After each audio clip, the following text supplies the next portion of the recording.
국내 최대 음악 기획사인 하이브와 자회사인 어도어 미니진 대표 사이의 경영권 갈등이 격화하고 있습니다.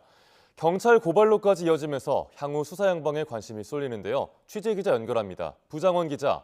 네, 사회부입니다. 네, 하이브와 미니진 대표 양측이 고소 고발전을 예고한 가운데 하이브가 먼저 민 대표를 경찰에 고발했죠.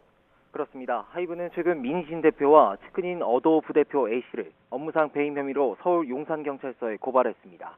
경찰은 그제 고발장을 접수하고 이제 막 내용을 검토하고 있는 단계인데 수사 방향이 정해지기까지는 시간이 걸릴 전망입니다.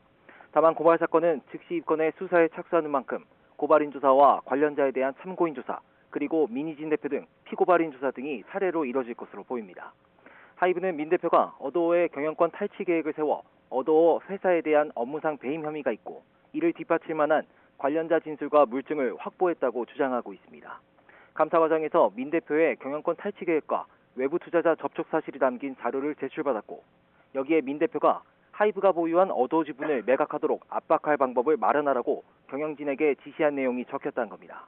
이에 따라 소속 아티스트인 뉴진스와의 전속 계약을 중도 해지하는 방법 등이 논의됐고 어도어를 빈 껍데기로 만들어 데리고 나간다는 등 메신저 대화가 오갔다고 하이브는 주장합니다. 다만 지금까지 공개된 증거와 하이브 측 설명만으론 민 대표가 설사 경영권 찬탈 계획을 세웠더라도 처벌은 어렵다는 전망이 많습니다. 업무상 배임죄는 행위가 이뤄지지 않은 경우에 대해서는 처벌 규정이 없기 때문입니다. 또 하이브가 80%를 나머지 20%는 민 대표 등이 보유하고 있는 어도어의 지분 구조상 경영권 탈취 자체가 불가능한 상황이란 점도 지적됩니다. 다만 하이브가 함께 문제 삼았던 민 대표의 계약서 유출 여부에 수사 초점이 맞춰진다면 처벌 가능성은 남아 있습니다.